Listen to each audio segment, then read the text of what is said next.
সুজন বুকে হাত দিয়ে ব্যথাতুর শব্দ করল। সামনে তাকিয়ে আশার মুখখানা অবলোচন করতেই কণ্ঠে জগতের বিরক্তি ঢেলে বলল, এই যে মেয়ে, তোমার সমস্যাটা কি বলো তো? যখনই দেখা হয় আমাকে ধাক্কা লাগিয়ে যাচ্ছ। সেদিন দাঁত ভাঙতে চাইলে আর আজ বুক ভাঙতে চাইলে। কবে না আমার শক্ত হৃৎপিণ্ডটাই ভেঙে ফেলো। যে সাংঘাতিক মেয়ে তুমি, তোমার দ্বারাই কিছুই অসম্ভব নয়। আচ্ছা, তোমার কি ধাক্কা খাওয়ার ব্যায়ামও আছে নাকি?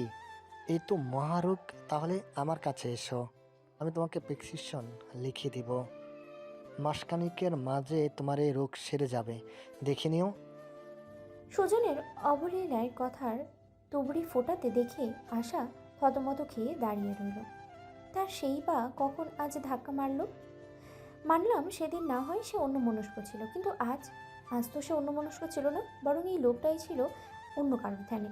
তাই তো আশা সরে যাওয়ার পরেও ঠিক তার দিকে এসে ধাক্কাটা মেরে দিল, আর এখন ঠিকই তার ঘাড়েই দোষটা চাপিয়ে দিল। মহা বজ্জাত লোক তো, একই অঙ্গ তার কত রং! ইয়া খোদা! আশা কিছুটা বিরক্ত হয়েই বলল, কিরে, এবারে ধাক্কাটা তো আপনিই দিলেন ভাইয়া। সুজন চোখ কপালে তুলিয়ে বলল, একদম মিথ্যা কথা বলবে না, অসভ্য মেয়ে। এই সুজন কখনো বাঁকা পথে হাঁটে না, এ সবসময় সোজা ঘাটের মাঝি। আর কি বললে ভাইয়া? আমি তোমার কোন জনমের ভাইয়া? তুমি তো আমার ছাত্রী আর আমি তোমার স্যার। প্রমাণ দিয়ে কথা বলবে? এমন চোখ মুখ কুচকে কথা বলো তুমি আমার সঙ্গে কি করে? আশা ভ্রুকুচকে বলল, স্যার তো আপনি কলেজের ভেতরে, বাইরে তো আর নন। ভাইয়া যেহেতু বলবো না, তবে কি চাচা রাখবো? সুজন দিল এক রামধমক। অসভ্য মেয়ে, আমার মতো এমন হ্যান্ডসাম যুবককে তোমার কি চাচা মনে হয়? বেয়াদব মেয়ে। বিড়বিড় করতে করতে সুজন বেরিয়ে গেল। আশা ভেঙচি কাটলো। ঝগড়ুটে লোক একটা, ইচ্ছে করে পায়ে পা লাগিয়ে ঝগড়া করে। কোন কুক্ষণে যে এই লোককে ভালোবাসতে গেলাম কে জানে। আশা এসে তাসফির পাশে বসে 10 মিনিট সান্ত্বনার বাণী দিতে না দিতেই তার চাচির ফোন। এক্ষুনি যেতে হবে, তার খুব খারাপ লাগছে। এমন একটা পরিবারে থাকে সে, যে নিজের ইচ্ছা মোতাবেক বেস্ট ফ্রেন্ডের সাথে বসে একটু তার দুঃখের সাথী হবে, তারও উপায় নেই। দীর্ঘশ্বাস ফেলে আশা আবার বেরিয়ে পড়ল বাড়ির পথে। সুজন নিস্তব্ধকে নিয়ে আসতে গেলেও সে আসেনি, বলল তার সময় হলে সে ঠিক যাবে। সুজন ভেবে পায় না এই ছেলের এসব নাটকের মানেটা কি। সুজন এসে দেখলো তাসফির রুমের মাঝে কেমন থমথমে ভাব, সকলের মুখেই অন্ধকার। তাসফির বসে আছে খাটের উপরে, অনিমা বেগম, দাদু আর বাসন্তী বসে তাসফির শিওরে, আর তার বন্ধুরা মেঝেতে। সুজন কিছু বুঝতে পারছে না, মনে হচ্ছে এখানে কোনো ভাইরাস ঢুকে পড়েছে আর সকলের মুখে থমথমে রোগ সৃষ্টি করে গিয়েছে। সুজনও সকলের মতো মেঝেতে বসে সৃজনকে খুঁচিয়ে বলল, কি হয়েছে? এভাবে থম মেরে আছিস কেন সব? সৃজন থেমে থেমে 2 মিনিট আগে তাসফির দেওয়া ঘোষণা সুজনকে বলে শোনালো। কিন্তু আমি তো আর ওসমান ভিলায় যাচ্ছি না দাদু। ডক্টর নিস্তব্ধ ইয়াসারকে আমি ডিভোর্স দিতে চাই। অনেক তো হলো তাসের ঘর করা। যেখানে ভালোবাসা নেই সেখানে সংসার টিকবে কেমন করে? জানি বলবেন ভালোবাসা ব্যতীত অনেকে আজীবনকাল সংসার করে যাচ্ছে, কিন্তু আমার দ্বারা ভালোবাসা ব্যতীত কোনো সংসার করা পসিবল নয়। তাছাড়া বাবাই যেহেতু বিয়েটার ভিত্তি ছিল, তবে যেখানে বাবাই নেই সেখানে আর বিয়েটার কি দরকার? আমার দিন আমি ঠিক চালিয়ে নিতে পারবো। কথাটা আপনার নাতিকে স্পষ্ট করে বলে দেবেন। তাসফিরে কয়েকটা বাক্য লাভে পুরো রুমে যেন বিনা মেঘে বজ্রপাত হলো। সবার মুখে ভাইরাসের আক্রমণ যেন পাংশুটে বর্ণ ধারণ করলো। কিছুক্ষণ আগের ঘটনা। তাসফি ঘুমিয়েছিল রুমে। হাজারো চিন্তাভাবনার মাঝে সে একটা সিদ্ধান্তে উপনীত হয়েছে। অতঃপর তার চোখে ঘুম ধরা দিয়েছে প্রায় ভোরের দিকে। সকাল তখন 10টা বাজবে বোধ হয়। বেলকনির খোলা দরজা দিয়ে সূর্যের উজ্জ্বল রশ্মি ক্রমাগতই উঁকি মারছে রমণীর রুম জুড়ে। বিরক্তিতে কপাল কুঁচকে ফেলেছে সে। তার মাঝে শ্বশুরবাড়ির লোকসহ নিস্তব্ধর বন্ধুগণ ঝাঁপিয়ে পড়ল তার রুমে। দরজা খোলা পাওয়ায় ঢুকতে বেশ বেগ পেতে হলো না তাদের। মন খারাপের মাঝেও তাদের সমস্ত হৈহুল্লোড় যেন শুধু তাসফির মুখে একটু কারো হাসি ধরে রাখতে। দিনের মতো উজ্জ্বল প্রাণবন্তই তো তাকে মানায়। এমন নিষ্পৃহ ক্লান্তিকর মুখশ্রিত তাকে শোভা পায় না। বাসন্তী আর আরশি এগিয়ে গেল খাটের দিকে, বাকিরা একে একে এসে দাঁড়ালো। আরশি তাসফির মাথায় টোকা মেরে বলল, এই তাসবি, ওঠো তো। সেই কখন তোমাকে নেওয়ার জন্য আমরা এসে বসে আছি বাবু, আর তুমি কিনা নাক ডেকে ঘুমাচ্ছ, এটা কিন্তু মোটেও ঠিক নয়। বাসন্তী বলল, হ্যাঁ তাই তো। এই তাসফি ওর তো দেখ, সকাল সকাল আমরা সবাই তোর জন্য চলে এসেছি আর তোরই কোনো পাত্তা নেই। তুই কিন্তু আমাদের এইভাবে অপমান করতে পারিস না। দাদু বলল, আহা, তোরা দিদিভাইকে কেন ডিস্টার্ব করছিস? মেয়েটা অনেক রাতে ঘুমিয়েছে বোধহয়, তোরা এসেই হাঙ্গামা করছিস। দিদিভাই যখন উঠবে তখন নিয়ে যাস, সে তো আর পালিয়ে যাচ্ছে না কোথাও। তাসফি চোখ পিটপিট করে উঠে বসলো, নাক টেনে ম্লান কণ্ঠে বলল, ঠিক আছে, সমস্যা নেই দাদু, বলো তোমরা কি বলছিলে। মাহিন বলল, কি ব্যাপার বলো তো তাসফি, নিস্তব্ধের মতো তুমি ওই ঠান্ডা বাঁধিয়ে ফেলে নাকি? তাসফি আবারও নাক টেনে বলল, ওই আসলে একটু ঠান্ডা লেগেছে বোধহয়। তোমরা কোথায় যেন যাওয়ার কথা বলছিলে। বাসন্তী বলল, হ্যাঁ, তোর শ্বশুর বাড়ি যাওয়ার কথাই বলছিলাম। তোকে সবাই মিলে ও বাড়ি নিয়ে যেতে এসেছি। এখন আঙ্কেলও নেই, এখানে থেকে আর কি হবে বল। দ্রুত ব্যাগ গুছিয়ে নে। না না, তোর গোছানোর দরকার নেই, আমি গুছিয়ে নিচ্ছি। অনিমা বেগম তাতে সায় দিলেন। হ্যাঁ, আজই বরং চলে এসো। এই পরিবেশটাও তোমার জন্য এখন অস্বস্তিকর। কিন্তু আমি তো আর ওসমান ভিলায় যাচ্ছি না দাদু। ডক্টর নিস্তব্ধ ইয়াশারকে আমি ডিভোর্স দিতে চাই। অনেক তো হলো তাসের ঘর করা। যেখানে ভালোবাসা নেই সেখানে সংসার টিকবে কেমন করে?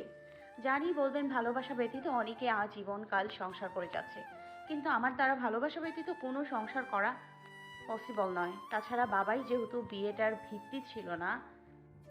বাসন্তী ব্যাগ গোছানোর তাগিদে পা বাড়িয়েছিল কেবলই, কিন্তু তার সম্পূর্ণ করা হলো না তাসফির উক্ত বাক্য ব্যয়। হতভম্ব হয়ে পিছু ঘুরে চাইল সে।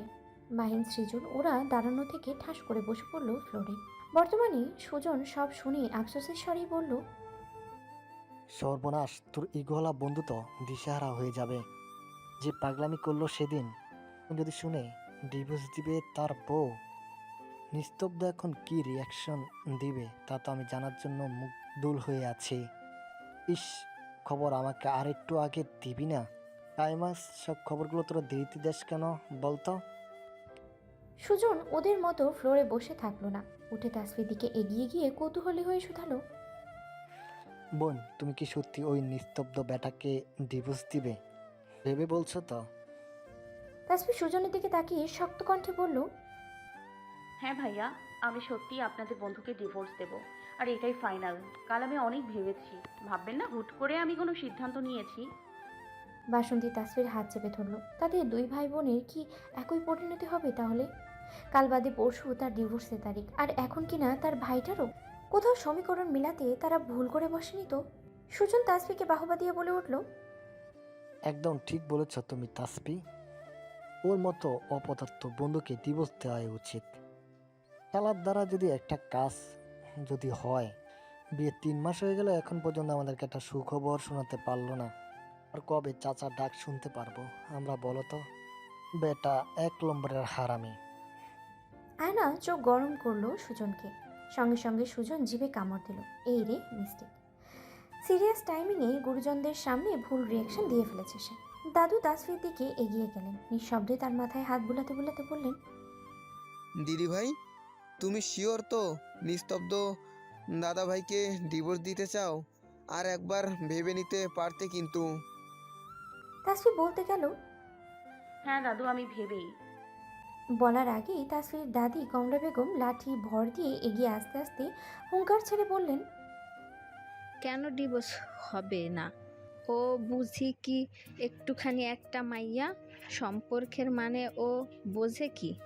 কোনো ডিভোর্স ও কাউরে দেব না।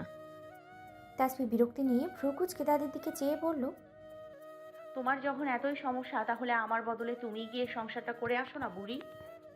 কমলা বেগম চোখ বড় বড় করে নিলেন। মাইয়া কয় কি? কমলা বেগম কিছু বলার আগেই অনিমা বেগম তাকে থামতে বলে শক্ত কণ্ঠে বললেন, তাসফি ঠিকই বলেছে। আমার মনে হয় এবার ওদের ডিভোর্সটা দেওয়াই উচিত মাউইমা। আমার ছেলে অতিবার বেড়েছে, তার একটা শিক্ষা পাওয়া উচিত। তাসফির সঙ্গে সে যেই ব্যবহারগুলো করেছে, তাসফির শক্ত মনে তার সবটা গিলে নিয়েছে। অন্য কেউ হলে এতগুলো দিনও থাকতো না ও বাড়িতে। তাছাড়া তাসফি তো ঠিকই বলেছে, যে জন্য বিআই সাহেব বিয়েটা দিয়েছিলেন তার তো কিছুই হচ্ছে না, তাহলে বিয়েটা এগিয়ে নিয়েই বা লাভ কি? দাদু কিছু বলতে গেলে অনিমা বেগম তাকে হাতের ইশারায় থামিয়ে দিলেন, বললেন, থামুন বাবা, আর কিছু শুনতে চায় না। তাসফি যা বলেছে তাই হবে। তাসফি এখানেই থাকবে, আর আপনার নাতিকে সব বলার দায়িত্ব আপনার। বিয়ের প্রস্তাবটা যেহেতু আপনি দিয়েছিলেন, ভাঙার প্রস্তাবটাও না হয় আপনিই নিয়ে। অতঃপর অনিমা বেগম তাসফির মাথায় আদুরে হাত বোলালেন। তাসফি তার কোমর জড়িয়ে ধরল। তিনি ফিসফিস করে বলল, চিন্তা করো না আমার মিষ্টি মেয়ে, সব ঠিক হয়ে যাবে। তুমি যা চাও তাই হবে, শুধু নিজেকে একটু শক্ত রেখো, বুঝলে? আসি আজ কেমন? আমার পাগল ছেলেকে নাকে দড়ি দিয়ে ঘুরিয়েও কেমন? তার হাড় মাংস এক করে ছাড়বে, বুঝলে? তাসফি ফুপিয়ে কেঁদে উঠল। অনিমা বেগম দীর্ঘশ্বাস ফেলে তাকে আদর করে বেরিয়ে গেলেন। তাসফিও রুমের বাইরে বেরিয়ে এলো। তার পিছু পিছু সবাই এলো। যার জন্য আশা সেই বাইরে যাচ্ছে, তাদের থেকে আর কি কাজ? সন্ধ্যায় বাড়িতে পৌঁছে দাদু ওসমান শেখ কিছুতেই নাতির কাছে ডিভোর্সের বিষয়টা তুলতে পারলেন না। আসলে তারই ভয় করছে, নিস্তব্ধ কি রিয়াকশন দেবে তাই ভেবেই তিনি কুল পাচ্ছেন না। এদিকে তার বৌমা সমানেই চাপ দিয়ে যাচ্ছে, খুঁটিয়ে যাচ্ছে কথাটা বলতে। ওদিকে তাসফিও বারবার ফোন দিয়ে জানতে চাচ্ছে বলেছে কিনা। দ্রুত সে ডিভোর্স চায়, এই বাঁধন থেকে সে মুক্তি চায়। ভদ্রলোক পড়েছে বেড়াকলে। ছেলেকে কথাটা জানালেই ছেলেও তাসফিকে সাপোর্ট দিয়েছে। ভেবেছিলেন ছেলেটা একটু বুঝবে, কিন্তু তিনি তো ভুলেই গিয়েছিলেন। সারাদিন ঝগড়া করলেও বৌমা আর ছেলে তার এক ধাঁচেরই। এখন কি করে তিনি কথাটা তুলবেন নিস্তব্ধর কানে? বাসন্তীর কাছ থেকে কিছু টিপস নিতে হবে। মেয়েটাও আছে দুঃখের সাগরে, কাল বাদে পরশুই তার ডিভোর্স। মাঝে কেটে গেছে আরও একটি দীর্ঘদিন। আজ বাসন্তীর কোর্টে হাসিবের সঙ্গে ডিভোর্সের তারিখ, সঙ্গে রাস্কেলটাকে জেলের ভাত খাওয়াবে আজ সে। হালকা মন খারাপ ভাব কাজ করলেও মনের মাঝে আজ সে অদ্ভুত প্রফুল্লতা অনুভব করেছে। এতদিনে টানাপোড়া থেকে আজ সে মুক্ত হবে, নিজের মতো করে বাঁচতে পারবে, এতেই যেন তার শোক। কোর্টের বাইরে বাসন্তী হাসিবের দিকে ঘৃণা নিয়ে চাইল। হাসিব বাসন্তীকে প্রত্যেকবারের মতো মারতে তেড়ে আসলেই সবাই তাকে ধরে আটকালো। নিলয় সাহেব তাকে শাসালো। বাসন্তী তাচ্ছিল্যের হাসল। এই তো তার স্বামী আগের ফর্মে ফিরে এলো। কোথায় গেল কদিন আগে তার রুমে বসে পায়ে ধরে মাফ চাওয়া, ফিরে যাওয়ার জন্য আকুতি মিনতি করা? সবই ছিল একটা নাটক। বাসন্তী ডিভোর্স পেপারে সই করে হাসিবের দিকে থুতু ফেলে বেরিয়ে এলো। সাথে দিয়ে এলো বিশ্বজয়ের হাসি। বাবার ওই রাস্কেলের নামে মানহানির মামলার সঙ্গে নারী নির্যাতনের মামলা দিয়েছে। এবার পচে মরুক ওই জেলের খানায়। তার প্রাক্তন স্বামী, হ্যাঁ তার প্রাক্তন স্বামী, আজ থেকে সে মুক্ত, স্বাধীন সে সংসারের বেড়াজাল থেকে। বাসন্তী দু হাত মেলে খিলখিল করে হাসল। কি অদ্ভুত মানব জীবন! কারো ডিভোর্সে চিত্ত খুশি হচ্ছে তার, আবার কারো ডিভোর্সের কথা শুনেই তার একই মন হালকা কেঁপে উঠছে আজ অজানা আশঙ্কায়। সন্ধ্যাবেলায় ওসমান ভিলার সবাই প্রফুল্ল চিত্তে ড্রয়িং রুমে সোফায় বসে চা পান করছিল। তখনই বাসন্তীর ফোনে তাসফির ফোন এলো। বাসন্তী ইতস্ত করে ফোনটা তুলল। ফোন তুলতেই ওপাশ থেকে তাসফির ভাবলেশীন কণ্ঠেও ভেসে এলো, তোমার ভাইকে জানিয়েছো আপা? এই রে, বাসন্তী এই ভয়টাই পেয়েছিল। সে আমতা আমতা করে বলল, হ্যাঁ হ্যাঁ, এই তো এখনই বলবে, এখনই বলবে, বলার জন্যই আমরা সবাই বসেছি। তাসফি কৌতুক করে বলল, বাহ বাহ, এইটুকু কথা বলতে তোমাদের সবাইকে নিয়ে আসতে হচ্ছে। Interesting, very interesting. বাসন্তীর কথা বলার ধরন দেখে নিস্তব্ধ ভ্রু কুঁচকে প্রশ্ন করলো, কার সঙ্গে কথা বলছিস এমন আমতা আমতা করে? বাসন্তী ভাইয়ের দিকে তাকিয়ে বোকা হাসার চেষ্টা করলো। নিস্তব্ধ ভ্রু কুঁচকাতেই তাকিয়ে রইল। ভাইয়ের এভাবে তাকানোতে বাসন্তীর আরও অস্বস্তি লাগলো। ওখান থেকে উঠে বারান্দায় গিয়ে আরও কিছু কথা বলে ফোন কেটে ড্রয়িং রুমে এলো সে। বাসন্তী ফোন কাটতেই তাসফির পাশে বসা আনিকা কৌতূহলী হয়ে বলল, দুলাভাইকে কি সত্যি ডিভোর্সটা দিয়ে দিবি রে তাসফি? তাসফি ভাবলেশীন কণ্ঠে বলল, হ্যাঁ। আনিকা আগ্রহ নিয়ে বলল, কেন রে, সে তো দেখতে একদম মাশাআল্লাহ কি ফিগার, ডিভোর্স কেন দিবি শুধু শুধু? আমি হলে তো সারাক্ষণ আঁচলে নিয়ে ঘুরতাম। তাসফি আনিকার কানে কানে ফিসফিস করে বলল, ওই অহংকারী লোকটার ওপরের ফর্সা চামড়া আর ফিগারটাই শুধু সুন্দর, বুঝলি? ভেতরটা একদম পচা, নারিকেলের মতো দুর্গন্ধযুক্ত। ভুলেও ওদিকে নজর দিস না, সাবধান। আনিকা ড্যাব ড্যাব করে তাসফির যাওয়ার পানে তাকিয়ে তার কথার সারাংশ বোঝার চেষ্টা করল। তাসফির কথার আগামাথা কিছুই তার বোধগম্য যেন হলো না। বাসন্তী ডিভোর্সের কথা নিস্তব্ধকে বলবে বলে তাসফিকে আশ্বাস দিলেও দাদু আজও বলে উঠতে পারল না। দাদু হাঁসফাঁস করতে লাগলো। দুপাশ দিয়ে অনিমা বেগম, আয়েশা আর বাসন্তী চেপে ধরায় সে আরও চুপসে যাচ্ছে। নিস্তব্ধ ভ্রু কুচকে শুধু তাদের একে অপরকে টানাটানি দেখছে। এদের ব্যাপার স্যাপার তার বোধগম্য হচ্ছে না। অতঃপর সে ওখান থেকে উঠে নিজের রুমের দিকে পা বাড়ালো। বাসন্তী আফসোস করে বলল, যা চলে গেল। কি দাদু, একটা কথাটাই তুমি বলতে পারছো না? বুড়ো হয়েছো কি বাতাসে? দাদু দাঁত কিরমির করে বলল, তো তোরাই বলতি, আমায় কেন টানছিস? আয়েশা আমতা আমতা করে বলল, কেন কেন আপা, কেন বলবে? মা তোমাকে বলার দায়িত্ব দিয়েছেন, অতএব তুমিই বলবে। দাদু বললেন, তো আমার যখন সুবিধা হবে তখন বলবো। দেখছিস না কেমন করে সব সময় ভুরু দুখানা কুঁচকে থাকছে? এভাবে কখনো মনের কথা বলা যায় নাকি? দাদু হতাশ নিঃশ্বাস ত্যাগ করলেন। পরদিন নিস্তব্ধ কলেজে তার ক্লাস শেষ করে আশাকে করিডোরে একা পেয়ে গম্ভীর রাশভারী কণ্ঠে জিজ্ঞেস করল, এই তোমার নাম যেন কি? হঠাৎ নিস্তব্ধর পাশে থতমত খেয়ে গেল আশা। মনে মনে ভয়ও পেল নিস্তব্ধ। স্যারের তার সাথে কি কাজ? কোনো ভুল করে বসেনি তো আবার? এই রে! আশা আমতা আমতা করে বলল, আশা স্যার, আশা, আশামণি। নিস্তব্ধ বোঝার ভঙ্গি করে বলল, আশা, রাইট? তোমার বান্ধবীর নামটা যেন কি? তাসফি না আশফি? আশা কারেকশন করে দিয়ে বলল, তাফসি স্যার, তাফসি।